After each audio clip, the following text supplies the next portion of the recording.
also to be with friends and colleagues who I've worked with for several years in the Philippines who are here as well, and to be learning from all of you who are here. And please forgive any, I don't know, very, very, I would say, not so formal topics to discuss, but very, very real and probably vulnerable.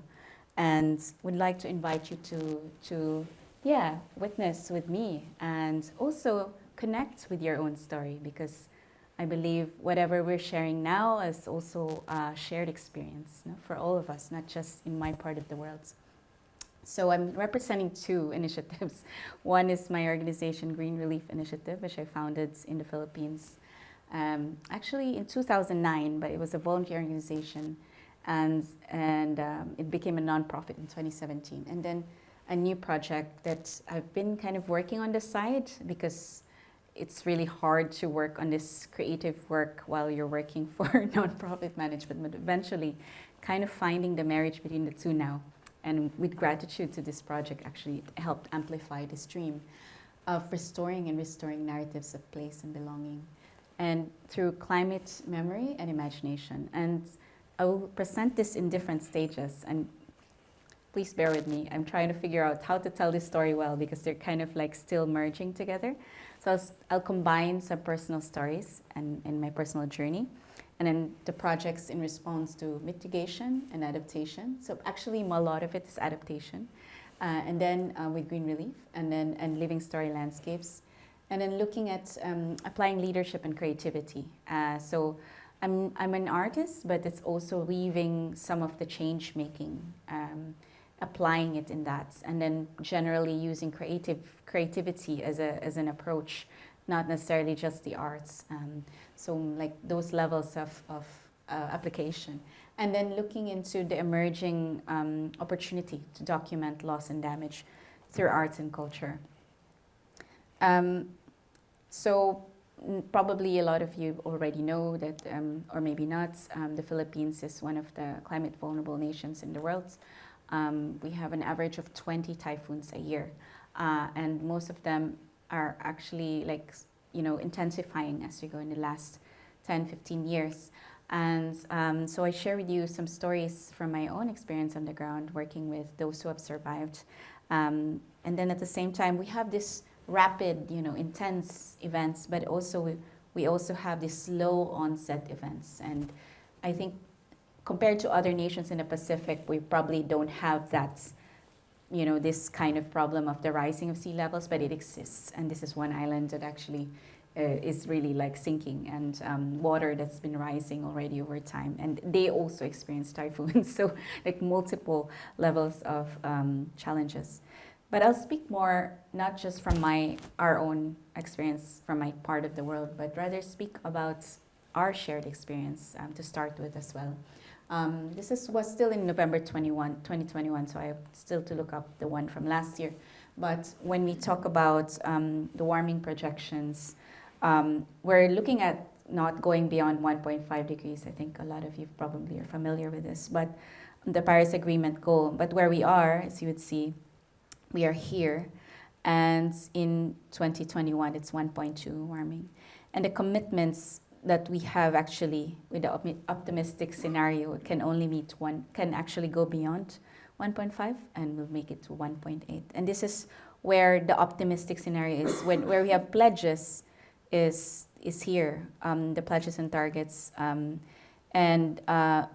being able to really, if we really, the levels of different ways we would, if we're looking at policies and actions, this is what we'll meet. If only the targets for 2030, this is what we'll meet. So just this projection makes us really scared, because we are looking at, I think you are looking at, I think many of us are aware that the poorest, I don't like the word poorest, because we're trying to measure it beyond just economic measure. But those nations who have the most minimal impact actually are only like a small percentage of those who produce these GHG emissions. So I'm sharing this because I guess this is this relationship we have with the global north, and dominant cultures, and then the global south and indigenous cultures, where most of them are in the middle and the poorest in this chart at least. And so but we're gonna have a shared future together.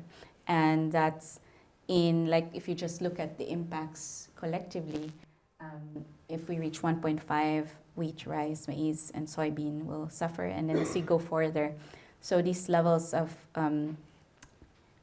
collapse, from food systems to water, water shortages to and the glaciers that are melting, and droughts that we, as we go further into that. Sorry, I'm kind of giving the doomsday here, but I feel like strange, like, and flora and fauna, that's also very scary, especially for us, because we're a nation of, we're surrounded by water, so a lot of us are dependent on seafood and marine life and ecosystems. So if we reach 1.5 degrees, that's 9 out of 10 coral reefs at risk. And in 2 degrees, they disappear. And that's massive. And I guess we're aware also that we're in the 6th mass extinction level.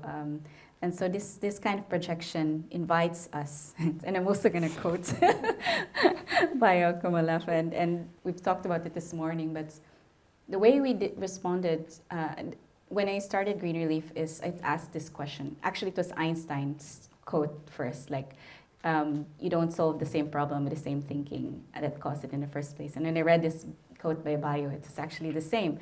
And it invited us to look deeper into the problem and how we see the problem.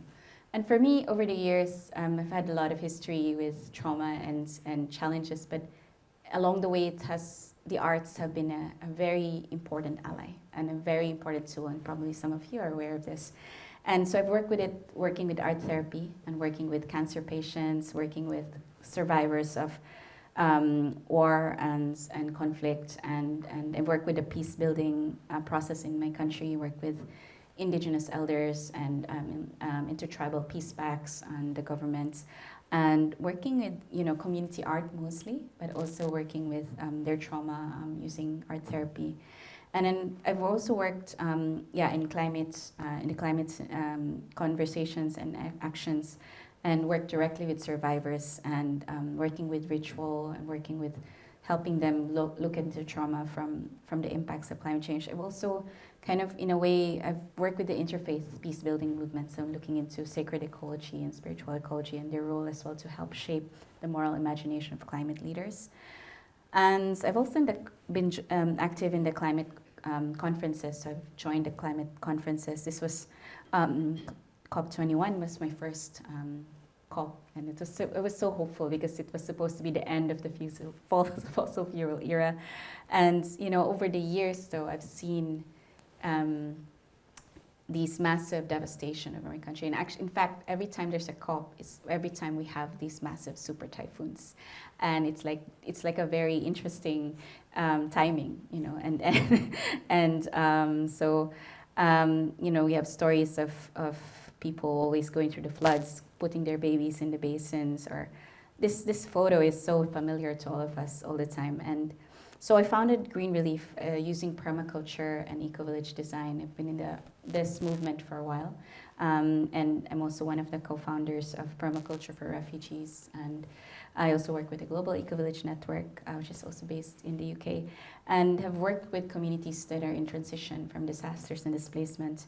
And in the last 12 years that I've worked with this, we've kind of harvested this. How do we change the narrative of of disaster risk reduction into that of designing for resilience and regeneration? And we've kind of come up with some of our learnings, like they have to be circular, innovative, systemic, long-term, nature-based, reflective, survivor-led, trauma-informed, local, and inclusive. And we've seen the power of these small, people-led initiatives. And I'll share a little bit of how we're scaling our work before I go into how the arts, and you would see in between that some of creative approaches and the arts are woven in. Basically, it's me trying to squeeze my creative self in the work. I also work with amazing artists who are here in the approach and the work. So in 5 years, we've prototyped several solutions, and during the pandemic, we realized we can't be in every disaster zone. We can't build gardens and permaculture projects because you have to build up a lot of fundraising, build up so many activities to get there. And we realized, what if we support more people to do it and train more people to do it rather than just us? And so we're now shifting into scaling our work and looking at the more circular design, and to really across all levels to help prepare and respond to disasters, but also support after a disaster and relief and recovery. And then at the same time, look into rehabilitation and prevention, and really looking at the long term. We can't always respond. We need to really look way ahead. And this is where regenerative lens in the work comes in. And this is where, we're still working with resilience, we're working with regeneration and using an ecosystem-based approach to design. So just to share on that, we're also trying to bring in a more indigenous systems thinking approach to this, and also trying to integrate Filipino leadership. So we call it pamumuno. Pamumuno is the term for leadership in the Philippines, and the root word is called puno. And so inspired by the tree, the values of leadership and how we approach our work in the world, in the communities, but also using some creative lenses. And so in this shift from illusion of the old system dying, and we're trying to shift, and then this is where we bring people together to connect and weave to pag-ugnay. And as we do that, we also do our co-sensing of the system through pakikiramdam, an action research of deeply sensing and listening and empathy building.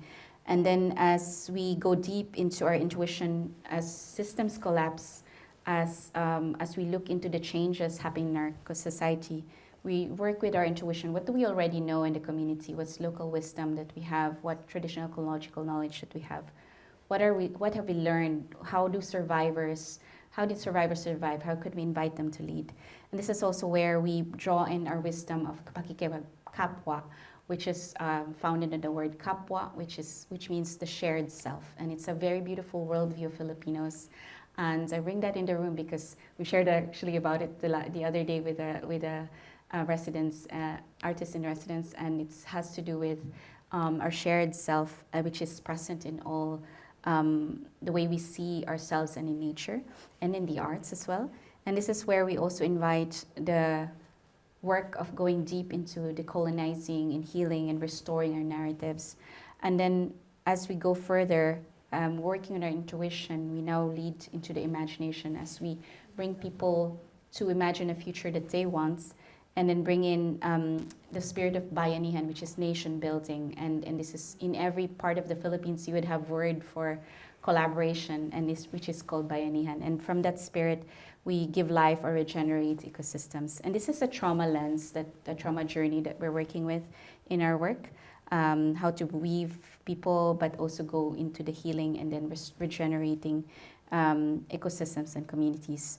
And I won't go too much into some of these projects, but just to give you a sense of what we're doing is we just launched a platform for mutual aid and mutual and informal aid, where we saw that in the disasters, it's the church who supports the people who flee their homes and let them stay in the churches, or it's the young people who raise money, lots of money, to get the food and water, or it's the women who donate their breast milk and that they support the mothers in the camps, or it's the bikers who bring their donations because all the roads are blocked and cars can come in. So we realized if people don't really know and see who's there, they don't really know how to help. And sometimes some of the aid goes to the wrong places, and some people need the help and they also get the wrong aid, like lots of toothbrushes or even wedding gowns or something like that. It's something that they don't need. And so we've soft launched this, and just to prepare people ahead. And then in times of emergency, now people would know, like, oh, there's a community kitchen here. So we're currently mapping all 500 community kitchens because they're the ones who prepare the hot food and meals. Or we're starting to map the solar panel providers, the farms, the permaculture networks. And so that when an emergency happens, people know. And then in peacetime, there's no emergency. People know as well, like, where are the seed banks in this place? Or Where can I, learn more about appropriate technologies for? So this is also a database.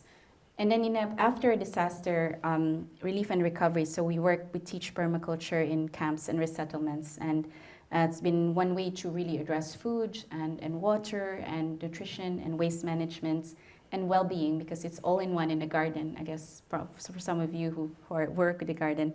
And we've modeled this, and we've developed it further into a certificate course. We're now developing a permanent learning site for permaculture in disasters and displacement together with Visayas State University. And we really want to bring in a survivor-led approach.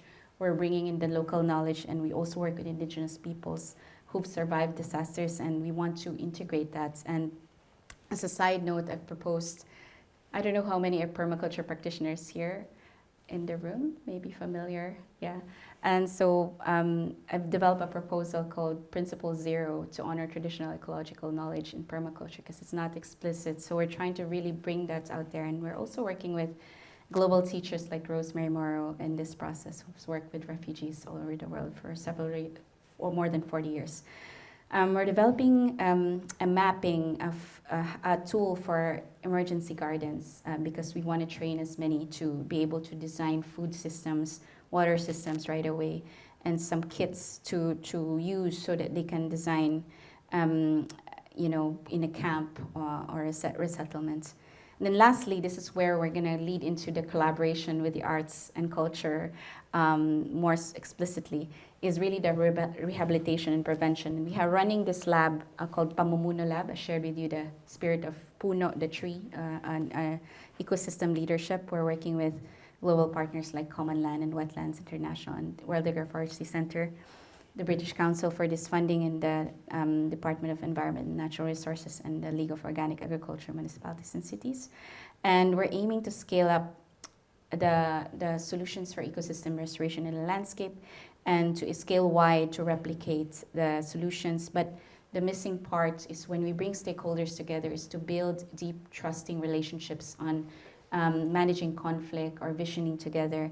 And this is where a learning journey across a year, where we bring them to work in peer-to-peer learning, leadership journey, and lastly also to incubate impact-driven projects to scale what they're doing across government, civil society, and business.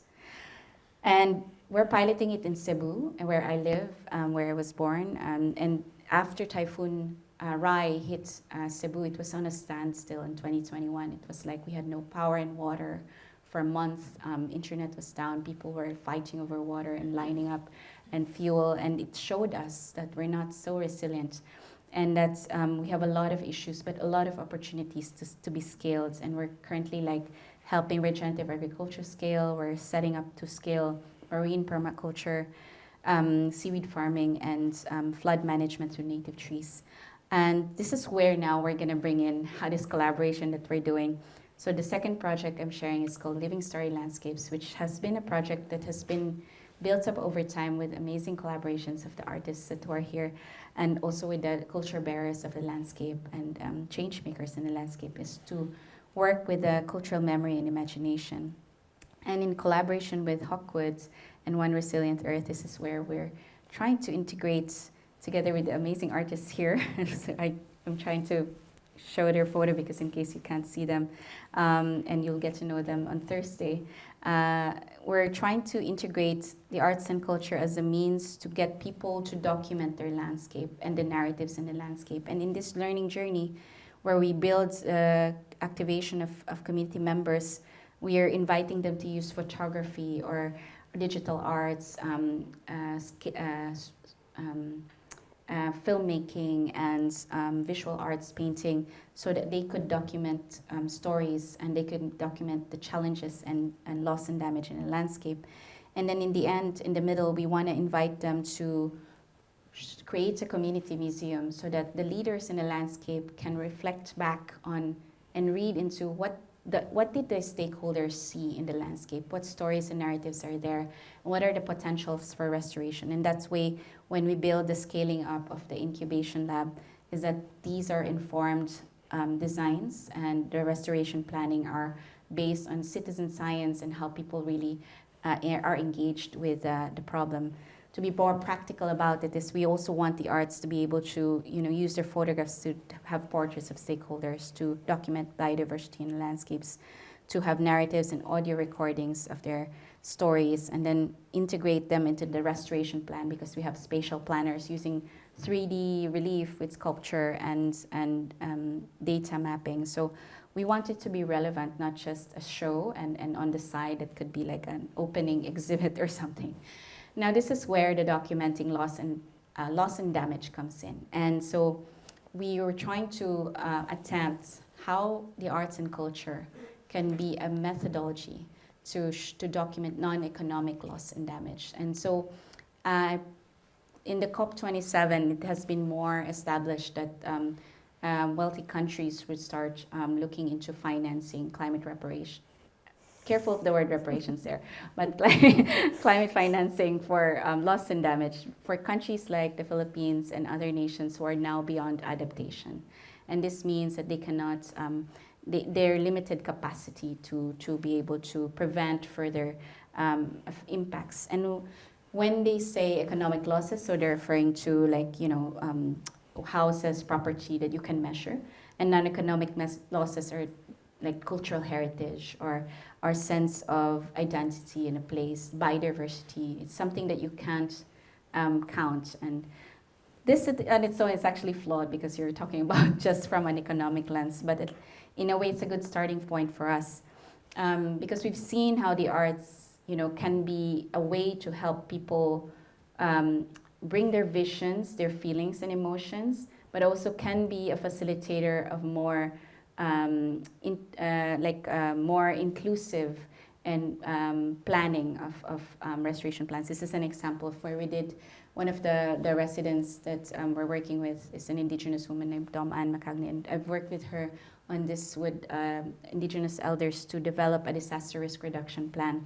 And we used mandala making to envision their plans, but also used symbols and how to develop a work plan. And it became a log frame from the parts of the tree. And this gave us confidence that, if you use stories, if you use symbols, it can actually be a language that could actually be more relatable and authentic enough, but also can be an integrative, applied approach to planning.